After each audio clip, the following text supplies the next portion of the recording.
Passing ಮತ್ತು scoring package 2024ರಲ್ಲಿ ಭಾಗ 3 ಹಾಗೂ ಕಡೆಯ ಭಾಗದ ವಿಡಿಯೋ. ಆಲ್ರೆಡಿ ನಾವೇನೊಂದು ಈ ಪಾಸಿಂಗ್ ಪ್ಯಾಕೇಜನ್ನು ನಿಮ್ಗೆ ಹಾಕಿದ್ದೀವಲ್ಲ, ಮಿನಿಮಮ್ 50 ಮಾರ್ಕ್ಸ್ ಕ್ವಶನ್ಸ್ಗಳು ಖಂಡಿತವಾಗಿ ಬಂದೇ ಬರ್ತವೆ, 50 ಮಾರ್ಕ್ಸ್ಗಳು. ಈಗಾಗಲೇ ನಾನು ಹಿಂದಿಯಲ್ಲಿ 2 ಪಾರ್ಟನ್ನು ಹಾಕಿದ್ದೀನಿ. ಇದು ಲಾಸ್ಟ್ ಪಾರ್ಟ್ದಲ್ಲಿರ್ತಕ್ಕಂಥ ವಿಡಿಯೋ.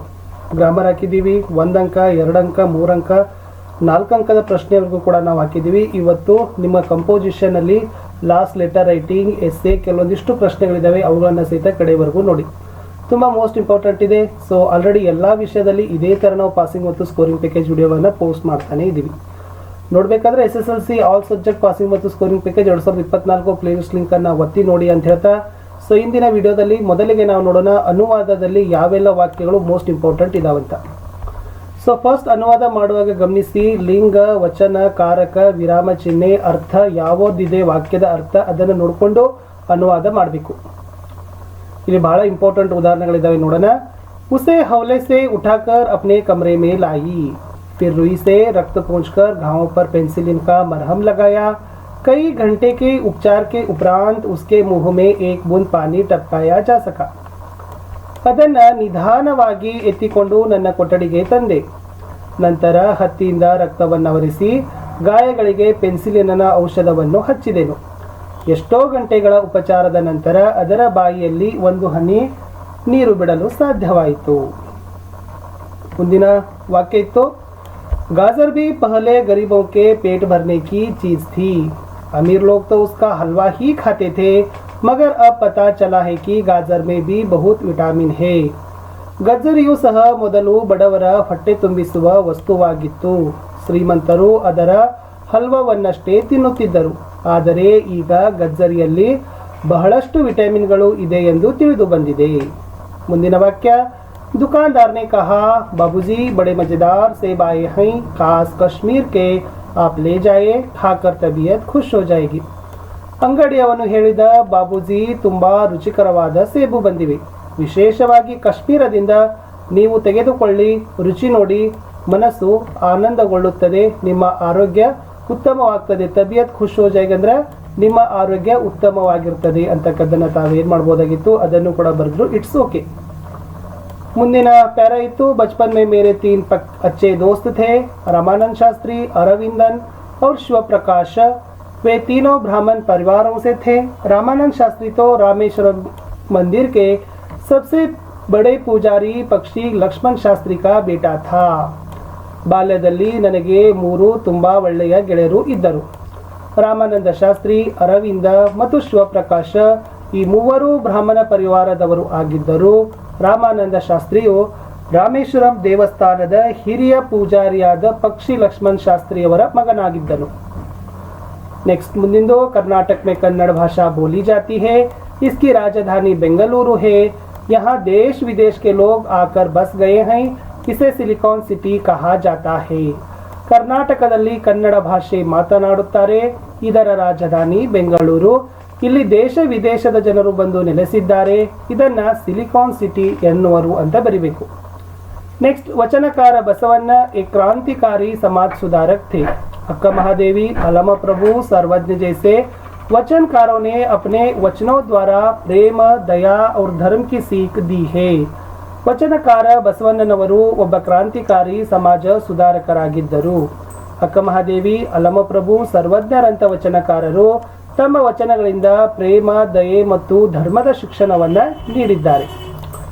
एक दुबला पतला लड़का जल्दी जल्दी में आता है, उसकी शक्ल बसंत से मिलती है, वह उसका छोटा भाई प्रताप है, वह आते जाते लोगों से कुछ पूछ रहा है. ಒಬ್ಬ ತೆಳ್ಳನೆಯ ಹುಡುಗ ಬೇಗ ಬೇಗ ಬರುತ್ತಾನೆ, ಅವನ ಮುಖ ಬಸಂತನ ಮುಖಕ್ಕೆ ಹೋಲುತ್ತಿತ್ತು. ಅವನು ಬಸಂತನ ತಮ್ಮ ಪ್ರತಾಪ, ಅವನು ದಾರಿಯಲ್ಲಿ ಬರುವ ಹೋಗುವ ಜನರನ್ನ ಏನೋ ವಿಚಾರಿಸುತ್ತಿದ್ದಾನೆ ಅಂತ ಇತ್ತು. नेक्स्ट, इंटरनेट सचमुच एक वरदान है, उसने जीवन के हर क्षेत्र में अपना कमाल दिखाया है, जैसे चिकित्सा, कृषि, अंतरिक्ष ज्ञान, विज्ञान, शिक्षा आदि. ಅಂತರ್ಜಾಲವು ನಿಜವಾಗಲೂ ಒಂದು ವರದಾನವಾಗಿದೆ. ಅದು ಜೀವನದ ಪ್ರತಿಯೊಂದು ಕ್ಷೇತ್ರದ ಮೇಲೆ ಪ್ರಭಾವ ಬೀರಿದೆ. ಅವುಗಳೆಂದರೆ ವೈದ್ಯಕೀಯ ವಿಜ್ಞಾನ, ಕೃಷಿ, ಅಂತರಿಕ್ಷ ವಿಜ್ಞಾನ, ವಿಜ್ಞಾನ, ಶಿಕ್ಷಣ ಮುಂತಾದವು. ಇನ್ನು ಅಪಠಿತ ಗದ್ಯಾಂಶ ಅಂತ ಬರ್ತದೆ. ಒಂದು ಪ್ಯಾಸೇಜ್ ಕೊಟ್ಟು ಕೆಳಗಡೆ 4 ಪ್ರಶ್ನೆಗಳಿಗೆ ಉತ್ತರಗಳನ್ನ ಬರೀಬೇಕು. ತುಂಬಾ ಸರಳ ಇರ್ತದೆ. ಫಸ್ಟ್ ವಾಕ್ಯದಿಂದ ಕಡೆ ವಾಕ್ಯವರೆಗೂ ಕೂಡ ನಡುವೆ ಒಂದಷ್ಟು ಪ್ರಶ್ನೆ ಮಾತ್ರ ಏನಾಗ್ಬೋದು ಹಿಂದೆ ಮುಂದಾದ್ರೂ ಕೂಡ ನೀವು ಬರೀ ಕ್ವಶನ್ ಅಲ್ಲಿ ಇರ್ತಕ್ಕಂಥ ಶಬ್ದಗಳನ್ನ ಹುಡುಕಿದ್ರು ಸಾಕು, ಆ ವಾಕ್ಯಗಳನ್ನ ಬರೀತಕ್ಕಂಥದ್ದು ಕೂಡ ನ್ಯಾಕಗಳನ್ನ ಬಳಸಬಹುದು, ಏನೂ ಬರಲ್ದವರಿಗೆ. ಒಂದು ಗದ್ಯಾಂಶ ಇದೆ. फर्स्ट ಮೊದಲ ಉದಾಹರಣೆ ನೋಡೋಣ. गांधीवाद में राजनीतिक और आध्यात्मिक तत्वों का समन्वय मिलता है, यही इस वाद की विशेषता है. आज संसार में जितने भी वाद प्रचलित है वह प्राय राजनीतिक क्षेत्र में सीमित हो चुके हैं. आत्मा से उनका संबंध विच्छेद होकर केवल बाह्य संसार तक उनका प्रसार रह गया है. मन की निर्मलता और ईश्वर निष्ठा से आत्मा को शुद्ध करना गांधीवाद की प्रथम आवश्यकता है. ಗಾಂಧಿವಾದ में किन तत्वों का समन्वय मिलता है ಅಂತ ಇದೆ. ಸೊ ತಮಗೆ ಗೊತ್ತಿದೆ. ಎಸ್, ಯಾವುದು ಫಸ್ಟ್ ಇದೆ, ರಾಜನೀತಿಕ ಮತ್ತು ಆಧ್ಯಾತ್ಮಿಕ. ನೆಕ್ಸ್ಟ್ ಗಾಂಧಿವಾದ का प्रसार कहाँ तक रह गए थे. ಸೊ ಪ್ರಸಾರ ಅಂತಕ್ಕಂಥ ಶಬ್ದಗಳನ್ನು ತಾವೇನು ಮಾಡಬೇಕಾಗ್ತದ, ಹುಡುಕ್ತದ. ಸೊ ಎಲ್ಲಿದೆ, ಆತ್ಮ से इसका संबंध विच्छेद होकर, ಇದೇ ವಾಕ್ಯ ಇದೆ. आत्मा से इसका संबंध विच्छेद होकर केवल बाह्य संसार का उनका संसार प्रसार रह गया है. नेक्स्ट इरोದು संसार में जितने भी वाद प्रचलित थे किस क्षेत्र में सीमित हो चुके हैं ಅಂತ ಇದೆ. ಸೊ ಇಲ್ಲೇ ಇದೆ, ಯಾವುದು राजनीतिक क्षेत्र में सीमित हो चुके हैं. लास्ट गांधीवाद की प्रथम आवश्यकता क्या है ಅಂತ ಇದೆ. लास्ट ಇದೆ ನೋಡಿ, निर्मलता और ईश्वर निष्ठा से ಆತ್ಮ को शुद्ध करना गांधीवाद की प्रथम आवश्यकता है. ಈ ತರ ನೀವು ಏನು ಮಾಡಬೇಕಂದ್ರೆ ಕೊಟ್ಟ ಪ್ರಶ್ನೆಗಳ ಮೇಲೆ ಏನು ಮಾಡಬೇಕು, ಫಸ್ಟ್ ಕ್ವಶನ್ಸೇ ಓದಬೇಕು. ಸೊ ಫಸ್ಟ್ ಓದೋದು ತಿಮ್ಮಕ್ಕ का जन्म किस जिला में हुआ. ವಾಕ್ಯದಲ್ಲಿ ಕಿಸ್ ಜಿಲ್ಲಾ ಅಂತಂದ್ರೆ ಬರ್ತದ ತುಮಕೂರು ಜಿಲ್ಲಾ. ವೆರಿ ಗುಡ್, ಇಲ್ಲಿ ತುಮಕೂರು ಜಿಲ್ಲಾ ಬರೆದು ಬಿಡೋದು. ತಿಮ್ಮಕ್ಕಕ್ಕೆ ಮಾತಾ ಪಿತಾ का नाम क्या था, ಇದರಲ್ಲಿ ಹುಡುಕೋದು ಏನಿದೆ, ಇಲ್ಲಿ ಪಿತಾ ಚಿಕ್ಕರಂಗಯ್ಯ ಬತ್ತು, ಮಾತಾ ವಿಜಯಮ್ಮ. ಸೊ ಡೈರೆಕ್ಟ್ ಬರೆದು ಬಿಡೋದು, ಏನು ಪಿತಾ ಚಿಕ್ಕರಂಗಯ್ಯ, ಮಾತಾ का नाम ವಿಜಯಮ್ಮ है. ಸೊ ನೆಕ್ಸ್ಟ್ ಇದೆ ಹುಲಿಕಿಲ್ और कुदूर के बीच कितने पेड़ लगाए हैं. ಇಲ್ಲಿದೆ ಏನು, ಹುಲಿಕಿಲ್ कदूर और हुलिकल के बीच 4 किलोमीटर की दूरी पर 300 से अधिक पेड़ लगाए हैं. ಸೊ ಇಲ್ಲಿ ಬರೆದು ಬಿಟ್ರೆ ಆಯ್ತು 300. ಸೊ ಕಿತನೆ ಅಂತ ಇದೆ ನೋಡಿ ಅಲ್ಲಿ. ಸೊ ಅಲ್ಲಿ ಏನು ಮಾಡ್ಬೇಕಂದ್ರೆ 300 ಅಂತ ಬರೆದ್ರು ಕೂಡ ಆಗ್ತದೆ. ಈ ತರ ನೀವು ಚಾಕಚಕ್ಯತೆಗಳನ್ನು ಏನು ಮಾಡಬೇಕಪ್ಪ ಅಂದ್ರೆ ಬಳಸಬೇಕು. ಫಸ್ಟ್ ಕ್ವಶನ್ ನೋಡಿ, ಪ್ರಶ್ನೆಯಲ್ಲಿ ಇರ್ತಕ್ಕಂಥ ಶಬ್ದಗಳು ಎಲ್ಲಿದ್ದಾವೆ ಅವುಗಳನ್ನು ನೋಡಿಕೊಂಡು ಉತ್ತರಗಳನ್ನ ಬರೆದ್ರೆ ಖಂಡಿತವಾಗಿ ನಿಮ್ಗೆ ಏನಾಗ್ತದಪ್ಪ ಅಂದ್ರೆ ಆಗ್ತದೆ. ಸೊ ಇವು ಎರಡು ಪ್ಯಾಸೇಜ್ಗಳನ್ನ ನೀವು ಚೆನ್ನಾಗಿ ಪ್ರಾಕ್ಟೀಸ್ ಮಾಡ್ಕೋಬೇಕು. ಇಲ್ಲಿ ಆಧುನಿಕ ವಿಜ್ಞಾನಕ ಯುಗ ಅಂತ ಒಂದಿದೆ. ಸೊ ಅದು ಒಂದು ಕೊಟ್ಟಿದ್ದೀನಿ, ಅದನ್ನು ನೋಡ್ಕೊಡ್ರಿ. ಪ್ರಶ್ನೆಗಳನ್ನು ನೋಡ್ಕೊಡ್ರಿ. ಈ 4 ಪ್ರಶ್ನೆಗಳಿದಾವೆ. ಸೊ ನೆಕ್ಸ್ಟ್ ಮತ್ತೊಂದು ಭಾರತ ದೇಶದ ಬಗ್ಗೆ ಇರತಕ್ಕಂಥದ್ದು ರಾಷ್ಟ್ರಧ್ವಜ ಬಗ್ಗೆ ಒಂದು ಪ್ಯಾಸೇಜ್ ಇದೆ. ಮೊದಲು ಪ್ರಶ್ನೆ, ಆಮೇಲೆ ಉತ್ತರವನ್ನು ನೋಡಿಕೊಂಡು ಪ್ರಾಕ್ಟೀಸ್ ಮಾಡಿ. ಇನ್ನು ಮೋಸ್ಟ್ ಇಂಪಾರ್ಟೆಂಟ್ಗೆ ಹೋಗೋಣ. 4 ಅಂಕದ ಪ್ರಶ್ನೆ. ಇಂಟರ್ನೆಟ್ ಒಂದು ಬರ್ತದೆ, ಜನಸಂಖ್ಯಾಕಿ ಸಮಸ್ಯೆ. ವೆರಿ ವೆರಿ ಇಂಪಾರ್ಟೆಂಟ್ ಡೆಫಿನೆಟ್ ಕ್ವಶನ್ಸ್ಗಳು ಇದಾವೆ.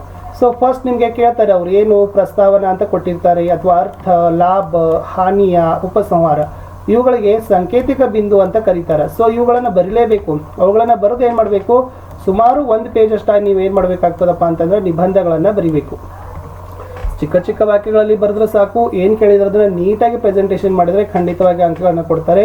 ಇದನ್ನ ಪಾಸ್ ಮಾಡಿ ಸ್ಕ್ರೀನ್ಶಾಟ್ ತಗೊಳ್ರಿ. ಇಂಟರ್ನೆಟ್ ಮೋಸ್ಟ್ ಇಂಪಾರ್ಟೆಂಟ್ ಇತ್ತು. ಇನ್ನೊಂದು ನಿಬಂಧ ಜನಸಂಖ್ಯಾಕಿ ಸಮಸ್ಯೆ, ಜನಸಂಖ್ಯಾ ವೃದ್ಧಿ ಅಂತಾನು ಕೂಡ ಕರೀತಾರೆ. ಇದು ಕೂಡ ಮೋಸ್ಟ್. ಇಲ್ಲಿ ಪ್ರಸ್ತಾವನೆ ಇದೆ, ತುಂಬಾ ಚೆನ್ನಾಗಿದೆ.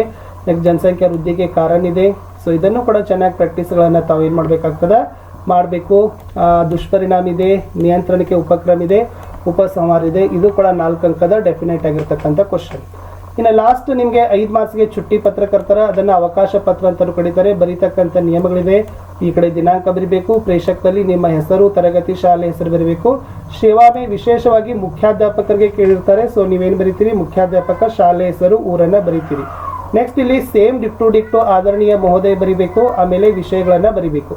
ಅವ್ರು ಎಷ್ಟು ದಿನ ಏನು ಕಾರಣ ಅಂತ ಕೇಳಿದಾರೆ ನೋಡಿ, ಅಷ್ಟು ದಿನ ಮಾತ್ರ ಇಲ್ಲಿ ನೀವೇನು ಮಾಡ್ರಿ, ಸೇರಿಸ್ರಿ. ನಾನು ಅಂಡರ್ಲೈನ್ ಹಾಕಿದ್ದೀನಲ್ಲ ಅಲ್ಲಿ. ಅಂದರೆ ಅವರು ಕಾರಣ ಕೊಟ್ಟಿದ್ರೆ ಆ ಕಾರಣಗಳನ್ನು ಇಲ್ಲಿ ಬರೀಬೇಕು. ಇಲ್ಲಾಂದರೆ ಇದೇ ಕಾರಣ ಕೊಡಿ. ಅವ್ರು ಎಷ್ಟು ದಿನ ಕೇಳಿದ್ದಾರೆ ನೋಡಿ. ಸೊ ಇಲ್ಲಿ ನಾನು ರೌಂಡ್ ಹಾಕಿದ್ದೀನಿ. ಆಮೇಲೆ ಇಲ್ಲಿ ದಿನಾಂಕಗಳನ್ನು ಹೊಂದಿಸಿ.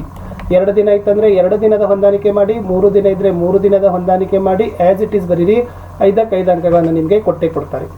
ಇಷ್ಟು ನಾನು ಏನು ಮಾಡಿದ್ದೀನಿ, ಈ ವಿಡಿಯೋದಲ್ಲಿ ನಿಮಗೆ ಸುಮಾರು ಒಂದು 15 ಮಾರ್ಕ್ಸ್ಗಳಷ್ಟು ಬರ್ತಕ್ಕಂಥ ಪ್ರಶ್ನೆ ಉತ್ತರಗಳನ್ನು ಈ ವಿಡಿಯೋದಲ್ಲಿ ಡಿಸ್ಕಸ್ ಮಾಡಿದ್ದೀನಿ.